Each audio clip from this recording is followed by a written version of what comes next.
Richard, always a pleasure to have you, especially after a Spurs win. And how about 5 in a row for the San Antonio Spurs? Yeah, been a few lately. I know. I love it. Spurs 5th straight with the win over the Pistons last night. It didn't look like at the start that it was going to be a good game from the Spurs. The starters got out to a very slow start. Coach Popovich had to call those 2 timeouts within 14 seconds, then switched up the starters with the bench players, and that seemed to make a huge difference down the line. The bench players had 23 points at the end of the first half compared to the Pistons' 8. How much has the bench players, the backup guys, been a huge role for the Spurs this season? Well, especially last night when you had a guy named Pau Gasol coming off your bench. That was pretty nice, too, to have him back. You know what's really kind of the positive, and we kind of talked about it early in the year, the positive of the injuries and the bugs that the Spurs went through early on was a lot of guys got playing time. And a lot of these guys were in positions that they hadn't really prepared to be in early on. And you saw the Spurs kind of muddle through early on in the season. But didn't we say that, though? Hey, once this system clicks in, once these guys find their roles, once they find their footing, this whole new roster, which the Spurs have put together this year, it was going to come together for them. And that's exactly what we've seen.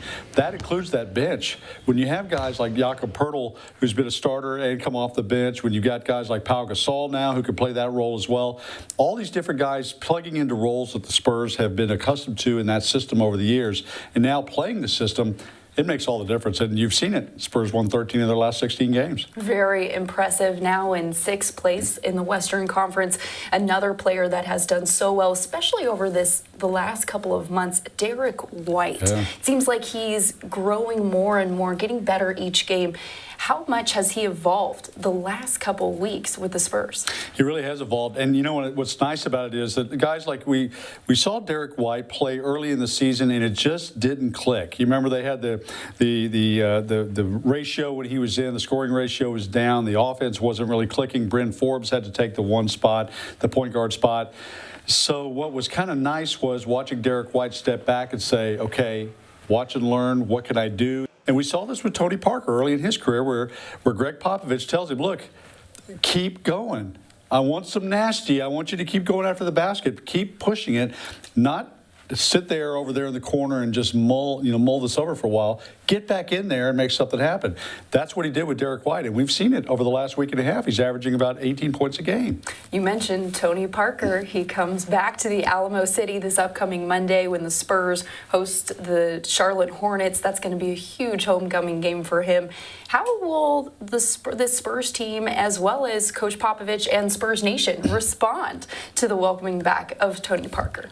How different will it be than when, what's his name? What's he who will not be named came in when the Raptors came in on January 3rd? That was a whole different situation, a playoff type atmosphere. This is going to be a love fest. This is going to be an embrace.